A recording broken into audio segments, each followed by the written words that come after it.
বন্ধুরা, আগামী সোমবার আসতে চলেছে অত্যন্তই বিরল এবং মহাপূর্ণময় তিথি। এই দিনে পড়েছে জ্যৈষ্ঠ মাসের শেষ অমাবস্যা।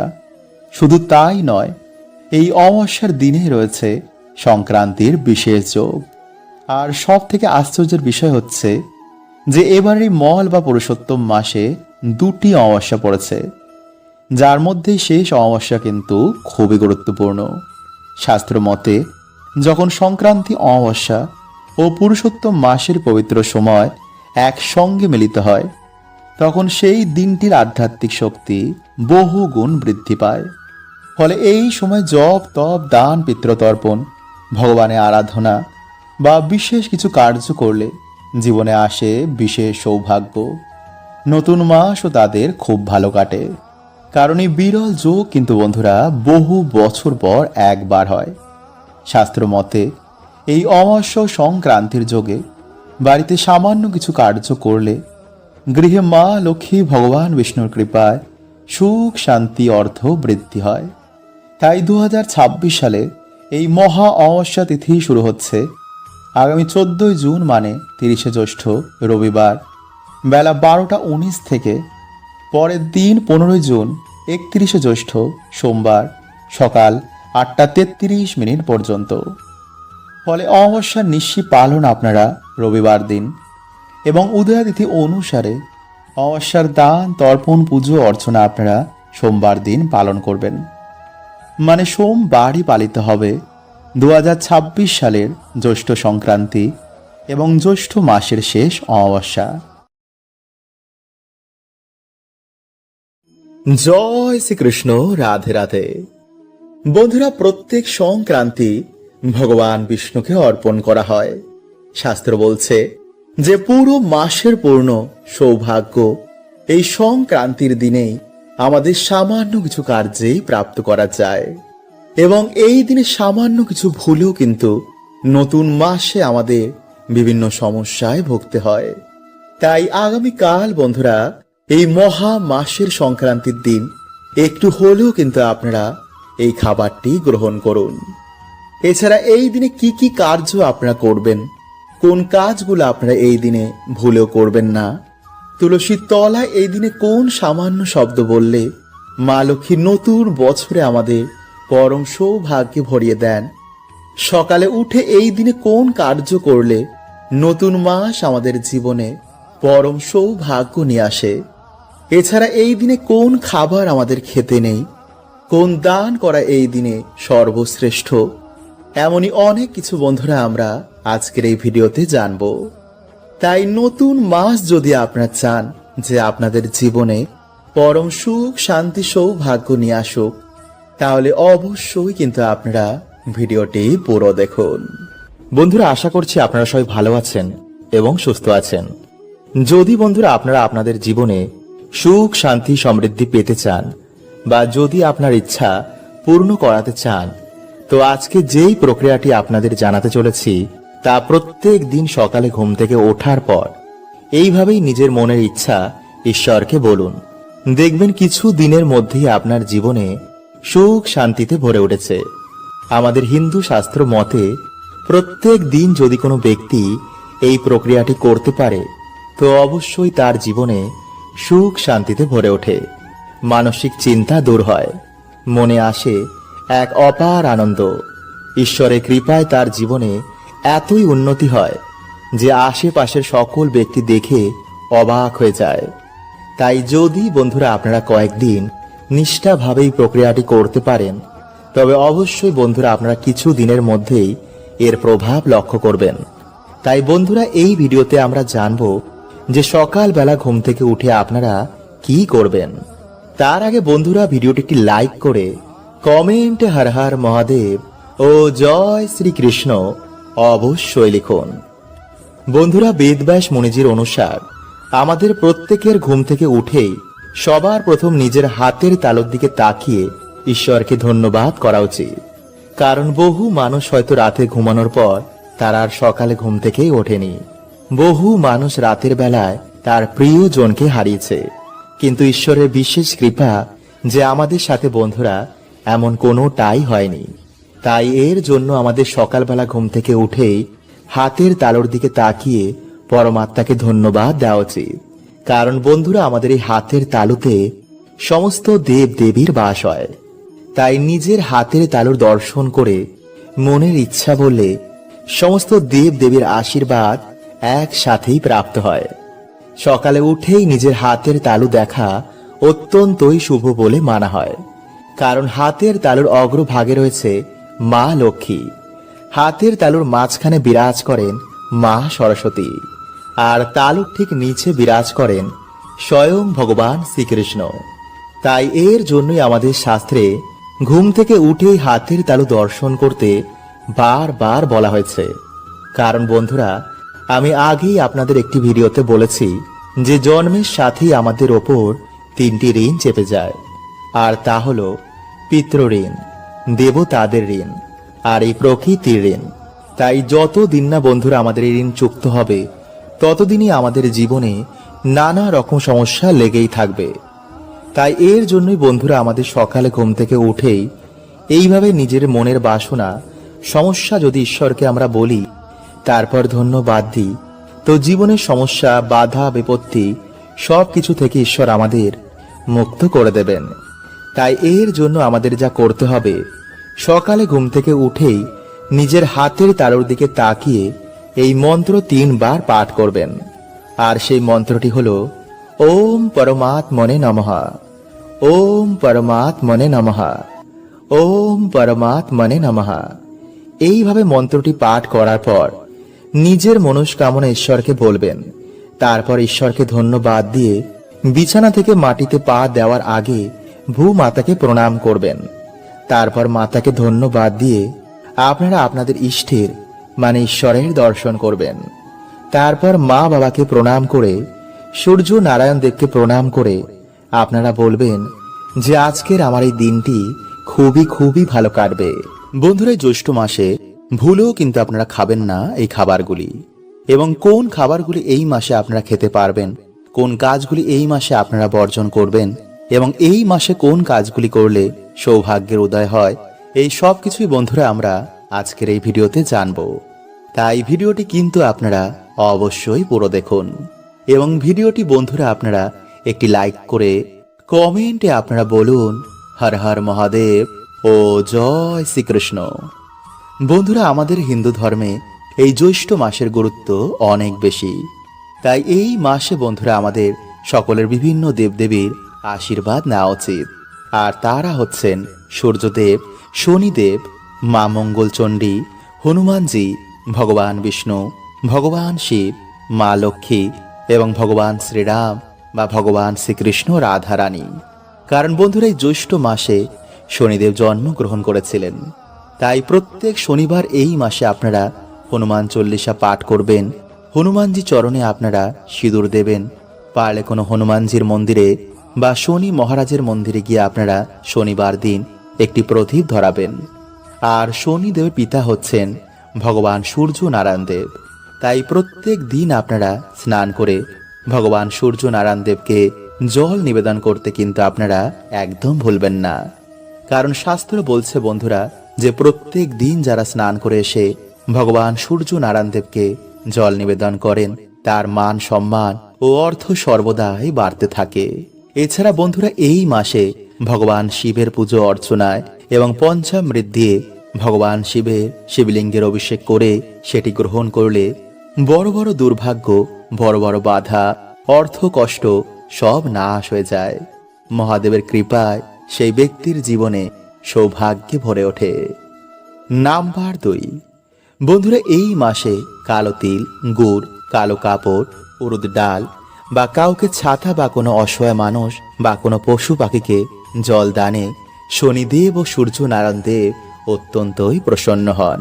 ফলে যেই সমস্ত মানুষ বহুদিন ধরে শনির ধাইয়া, শনির সাড়ে সাথী বা কাল সর্পদোষে ভুগছেন, যাদের জীবনে সহজেই উন্নতি হয় না, যাদের জীবনে অর্থ সমস্যা লেগেই রয়েছে, তারা অবশ্যই কিন্তু বন্ধুরা এই মাসে এই জিনিসগুলোর মধ্যে যে কোনো একটি দান করতে ভুলবেন না।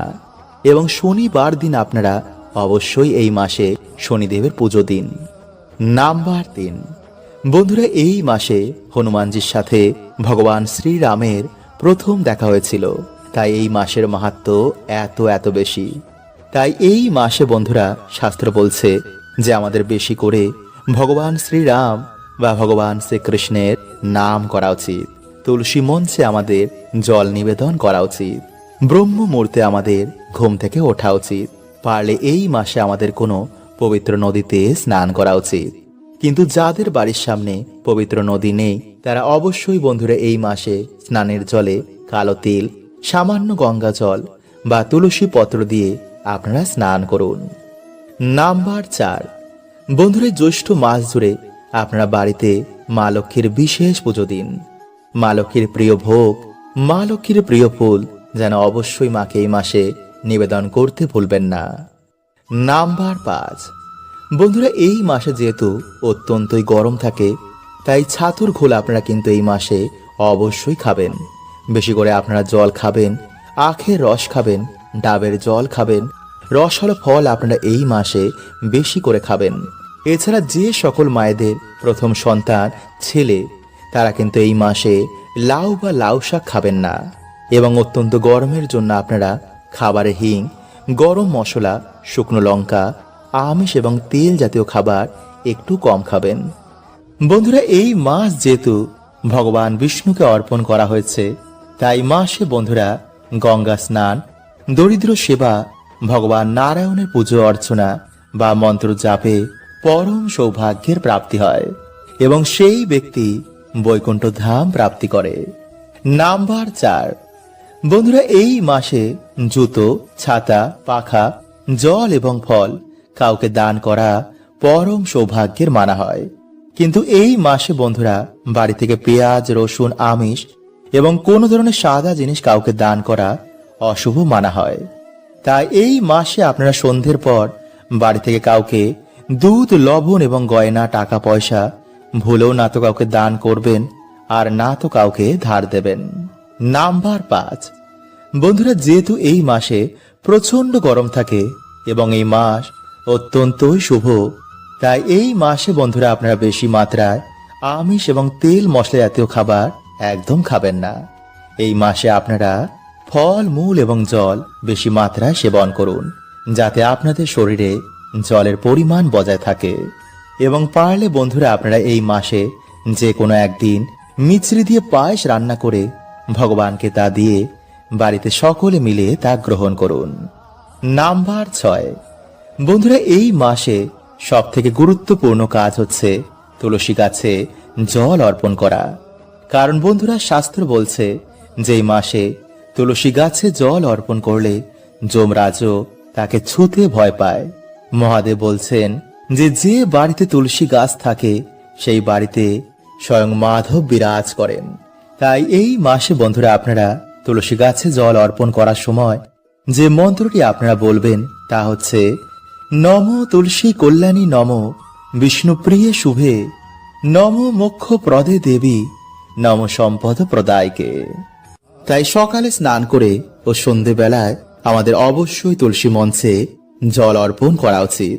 কিন্তু বন্ধুরা আপনারা একটা জিনিস অবশ্যই খেয়াল রাখবেন যে যেই জামা কাপড় পরে আপনারা রাতে ঘুমিয়েছিলেন বা যেই জামা কাপড় পরে আপনারা অন্ন ভোজন করেছেন, বিশেষ করে আমিষ জাতীয় খাবার, সেই জামা কাপড় পরে কিন্তু আপনারা তুলসী মঞ্চের কাছে একদমই যাবেন না এবং তুলসী মঞ্চে কিন্তু ভুলেও জল অর্পণ করবেন না। এবং এঁটো কাটা, জুতো, নোংরা, ময়লা যেন তুলসী মঞ্চ থেকে দূরে থাকে। কোনো রকমের খারাপ চিন্তা ভাবনা নিয়ে আপনারা তুলসী মঞ্চে একদমই জল অর্পণ করবেন না। কারণ এই সমস্ত কার্যে বন্ধুরা মা তুলসী দেবী অত্যন্তই রুষ্ট হয়ে যান। বন্ধুরা বাড়িতে এই দিন ঠাকুরকে কোনো ভোগ না দিয়ে কিন্তু আপনারা কোন রকম খাবার খাবেন না। তাই সকাল সকাল আপনারা স্নান করে ভগবানের পুজো অর্চনা করার পর ভগবানকে ভোগ দেওয়ার পরই আপনারা প্রসাদ রূপে তা বাড়িতে সকলে গ্রহণ করে দিনটি শুরু করুন। নাম্বার 2, বন্ধুরা এই দিন আপনারা স্নান করে আসার পর সূর্য নারায়ণ দেবকে কিন্তু জল অবশ্যই অর্পণ করুন। কিভাবে আপনারা জল অর্পণ করবেন এবং কি মন্ত্র আপনারা পাঠ করবেন তা ভিডিও শেষে আপনাদের জানিয়ে দেব। তাই ভিডিওটি অবশ্যই কিন্তু বন্ধুরা আপনারা পুরো দেখুন। নাম্বার 3, বন্ধুরা এই দিন আপনারা বাড়িতে কোনো রকমের আমিষ রান্না করবেন না এবং খাবারে যদি আপনারা এই দিন কালো তিল মিশিয়ে খাবার খেতে পারেন তাহলে তো খুবই ভালো। নাম্বার 4, বন্ধুরা এই দিনে আপনারা কারোর সাথে কোনো রকমের ঝগড়া ঝামেলা করবেন না, কারণ মনে এই দিনে আপনারা কোনো রকমের দুঃখ দেবেন না। নাম্বার 5, বন্ধুরা এই দিনে যদি আপনাদের বাড়িতে কোনো গরিব দুঃখী আসে বা কোনো ভিখারি আসে তো ভুলেও বন্ধুরা তাদের কিন্তু বাড়ি থেকে খালি হাতে ফেরাবেন না, কারণ বন্ধুরা মানা হয় যে এই দিনে কিছু দান করলে মানুষের বহু গুণ দুর্ভাগ্যের পাপের নাশ হয়ে যায়। তাই অবশ্যই বন্ধুরা আপনারা কিন্তু আপনাদের সাধ্য অনুযায়ী এই দিন কাউকে দান করুন। নাম্বার 6, বন্ধুরা এই দিন আপনারা যতটা পারবেন পরিষ্কার পরিচ্ছন্ন থাকার চেষ্টা করুন। নোংরা জামা কাপড় এই দিনে কিন্তু ভুলেও পরবেন না। এই দিন আপনারা কান্না করবেন না, বাড়িতে অযথাই শোক পালন করবেন না। সকলের সাথে সেই দিন ভালো ব্যবহার করুন এবং উৎসব রূপে এই দিনকে আপনারা পালন করুন। নাম্বার 7, বন্ধুরা এই দিনে কিন্তু মহিলারা আপনারা ভুলেও মাথায় শ্যাম্পু দেবেন না। গাছ নখ চুল দাড়ি এই দিনে কিন্তু আপনারা বাড়িতে কাটবেন না। কোন রকমের অশ্লীল কাজ কিন্তু এই দিনে আপনারা ভুলেও করবেন না। যতটা পারবেন এই দিনে আপনারা ঈশ্বরের নাম করুন, পুণ্য অর্জনের কাজ করুন। নাম্বার 8, বন্ধুরা এই দিনে আপনারা নতুন চাল, দুধ এবং খেজুরের গুড় মিশিয়ে পায়েসের মতন রান্না করে আপনারা ভগবানকে তা অবশ্যই ভোগ দিয়ে তারপর প্রসাদ রূপে বাড়িতে সকলে গ্রহণ করুন। এবং যদি একদমই আপনারা এই পায়েস রান্না করতে না পারেন তো সামান্য খেজুরের গুড় আপনারা ভগবানকে ভোগ দিয়ে তা আপনারা গ্রহণ করুন। এতেও বন্ধুরা আপনারা ভগবানের কৃপা প্রাপ্তি করবেন। এছাড়া এই মাসে বন্ধুরা লক্ষ্মী করি, শঙ্খ, গুড়ের পায়েস, মিছরি, মাখনা বা যে কোনো ধরনের লাল ফুল, পদ্ম ফুল, নারকেল, আমলকি এই ফুল এবং ফল দিয়ে, এই খাবার দিয়ে বা এই জিনিসগুলো দিয়ে বাড়িতে মায়ের পুজো আরাধনা করলে, ভগবান বিষ্ণু বা মা লক্ষ্মীকে অর্পণ করলে, এছাড়া বাড়িতে তুলসী পাতা এবং তুলসী মঞ্জরি এনে ভগবানকে নিবেদন করলে সেই ব্যক্তির মনোবাসনা কখনোই অপূর্ণ থাকে না। বন্ধুরা প্রত্যেক মানুষের জন্য সকাল খুবই গুরুত্বপূর্ণ। সকালে আমরা যা করব, যা দেখব এবং যা শুনব তেমনই বন্ধু এনার্জিকে আমরা বাড়িতে আকর্ষণ করি।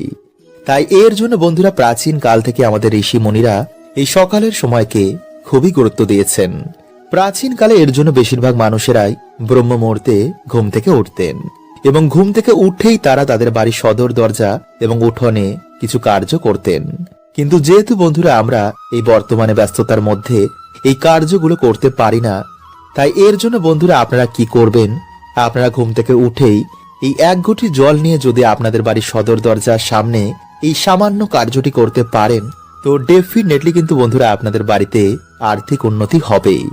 আপনাদের বাড়িতে আবার সুখ শান্তি ফিরে আসবে। কারণ বন্ধুরা এই সামান্য কাজটি আমাদের বাড়ি থেকে সমস্ত রকম গ্রহ দোষ কাটিয়ে দেয়, নেগেটিভ ঊর্জাকে বাড়ি থেকে বার করে দেয়। ফলে সহজেই আমাদের বাড়িতে দেবতাদের আগমন হয়, বাড়িতে মা লক্ষ্মীর কৃপা হয়। তাই সামান্য কার্যটি বন্ধুরা শুনতে লাগলো, এর কৃপা কিন্তু বন্ধুরা অনেকটাই। কিন্তু যদি বন্ধুরা আপনারা একটু ভুল করে ফেলেন তো এর কৃপা কিন্তু বন্ধুরা আপনারা পাবেন না। তাই ধৈর্য সহকারে আপনারা প্রত্যেক পয়েন্টটি মন দিয়ে শুনুন।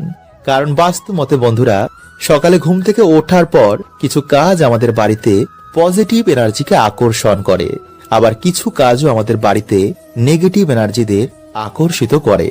তাই প্রত্যেক মানুষের বন্ধুরা এই বিষয়গুলি জানা অত্যন্তই দরকার। ফলে কিছু দিনের মধ্যেই বন্ধুরা আপনারা আপনাদের বাড়িতে সুফল দেখতে পাবেন। আপনাদের পরিবারের মধ্যে আবার সুখ শান্তি ফিরে আসবে। কারণ আমরা না জেনেই ভুলগুলিকে প্রত্যেক দিন করছি। তাই এর জন্য প্রত্যেক মানুষের জীবনে বর্তমান সময়ে নানা রকম সমস্যার মধ্যে রয়েছে। তাই বন্ধুরা আপনারা যদি আপনাদের জীবনে এই সমস্যাগুলো থেকে বেরিয়ে আসতে চান তো অবশ্যই বন্ধুরা আপনারা কিন্তু ভিডিওটি পুরো দেখতে ভুলবেন না এবং ভিডিওটি ভালো লাগলে আপনাদের পরিবারের সকলের সাথে অবশ্যই শেয়ার করুন। তাই বন্ধুরা ভিডিওটি একটি লাইক করে কমেন্টে আপনারা বলুন হর হর মহাদেব ও জয় শ্রীকৃষ্ণ। এবং যদি বন্ধুরা আপনারা আমার সাথে ডাইরেক্ট কথা বলতে চান তো ইনস্টাগ্রামে আমাকে ফলো করতে পারেন। নাম্বার 1, বন্ধুরা, আমাদের মধ্যে বেশিরভাগ মানুষই সকালে ঘুম থেকে উঠেই আয়নার সামনে দাঁড়িয়ে পড়ে। এটা কিন্তু বন্ধুরা আপনারা ভুল করেও করবেন না। কারণ আয়না কি করে, সারা রাত আমাদের বাড়িতে যে নেগেটিভ ঊর্জা রয়েছে তা শোষণ করে নেয়, এবং যখন আপনি সকালবেলায় ঘুম থেকে উঠেই আয়নার সামনে গিয়ে দাঁড়িয়ে পড়বেন, সেই নেগেটিভ এনার্জিকে আয়না আপনার উপর রিফ্লেক্ট করে দেয়। ফলে খুব সহজেই আপনার মেজাজ হারিয়ে যায়, মাথা গরম থাকে, কোনো কাজে মন বসে না, ফলে সৌভাগ্য আপনার জীবনে আসে না। তাই এই ভুলগুলো কিন্তু বন্ধুরা আপনারা সকালে ঘুম থেকে উঠে একদম করবেন না। নাম্বার 2, বন্ধুরা আপনারা কি করবেন, যে কোনো একটি ঘটের মধ্যে জল ভরে রাতের বেলায় আপনারা আপনাদের ডাইনিং রুম বা দরজার সামনে রেখে দেবেন। এরপর সকালে যখন আপনারা ঘুম থেকে উঠবেন, আপনারা সেই জলটি নিয়ে গিয়ে আপনাদের বাড়ির সদর দরজার ভিতর দিকে দাঁড়িয়ে বাইরের দিকে মুখ করে সেই জলটিকে আপনারা ডান দিক এবং বাঁ দিকে ফেলে দেবেন। এতে বন্ধুরা আপনাদের বাড়ি থেকে গ্রহ দোষ কাটবে, এবং প্রতিনিয়ত যদি আপনারা এই প্রক্রিয়াটি করতে পারেন তো আপনাদের ডেফিনেটলি আর্থিক উন্নতি হবেই। কারণ বন্ধুরা এই প্রক্রিয়াটি এতটাই শক্তিশালী যে কিছু দিনের মধ্যে এই প্রক্রিয়াটির ফলে বাড়িতে মা লক্ষ্মীর আগমন হয়। নাম্বার 3, বন্ধুরা আমরা প্রত্যেকেই আমাদের বাড়িতে ঘুম থেকে ওঠার পর আমাদের সদর দরজা বা উঠোনের সামনে ঝাড় দিই। কিন্তু বন্ধুরা আপনারা কি করবেন, শনিবার ও রবিবার ঝাড় দেওয়ার আগে সেই জায়গায় আপনারা একটি ঘটিতে জল ভরে তার মধ্যে কিছুটা হলুদ গুলে সেই জলটি ঢেলে দিয়ে তারপর ঝাড় দেবেন। এতে যদি বন্ধুরা কেউ আপনাদের বাড়িতে কোন রকম ক্ষতি করে থাকে তো কিছু দিনের মধ্যেই বন্ধুরা সেই ক্ষতি, সেই নেগেটিভ এনার্জি তাদের বাড়িতে রিটার্ন চলে যাবে। নাম্বার 4, বন্ধুরা যদি আপনাদের বাড়ি থেকে কেউ দূরে ঘুরতে যান বা যখন আপনাদের বাড়ি থেকে কেউ কাজে যাবে তো তার নামে বন্ধুরা আপনারা একটি ঘটিতে বা পাত্রে জল ভরে রাখবেন, এবং যখন তিনি আপনাদের বাড়িতে ফিরে আসবেন তার পরের দিন আপনারা সেই পাত্রের জলটি বা সেই ঘটির জলটি আপনারা কোনো গাছে ঢেলে দেবেন। এতে বন্ধুরা পরিবারের মধ্যে সম্পর্ক ভালো হয় এবং নানা রকম বাধা বিঘ্ন থেকে সেই ব্যক্তি রক্ষা পায়, এবং নেগেটিভ এনার্জির প্রভাব আপনাদের জীবনেও এতে কিন্তু পড়বে না। নাম্বার 4, বন্ধুরা মঙ্গলবার ও শনিবার আপনারা একটি আসনে বসে একটি পাত্রে কিছুটা জল নিয়ে সন্ধেবেলায় বা স্নান করে আসার পর হনুমান চল্লিশা, দুর্গা চল্লিশা বা মহা মৃত্যুঞ্জয় মন্ত্র পাঠ করে সেই জলে আপনারা 3 বার ফু দিয়ে আপনারা সেই জল একটি ময়ূরের পালকের মাধ্যমে সারা ঘরে ছিটিয়ে দিন। এই প্রক্রিয়াটি বন্ধুরা আপনারা যদি রোজ করতে পারেন তাহলে তো খুবই ভালো, কিন্তু যদি করতে না পারেন তো শনি ও মঙ্গলবার কিন্তু এই প্রক্রিয়াটি করতে একদম ভুলবেন না। এছাড়া বন্ধুরা আপনারা এই মন্ত্র কিন্তু একদমই চেঞ্জ করবেন না। মানে যদি আপনারা হনুমান চল্লিশা পাঠ করেন তো হনুমান চল্লিশা পড়িয়ে আপনারা প্রত্যেক দিনই কার্যটি করবেন। তো আশা করছি বন্ধুরা আপনারা প্রত্যেকেই এর উত্তর পেয়েছেন, এবং যদি আপনাদের মনে কোনো প্রশ্ন থাকে তো কমেন্টে আমাকে অবশ্যই জিজ্ঞেস করুন। হরে কৃষ্ণা, ওম নমঃ শিবায়।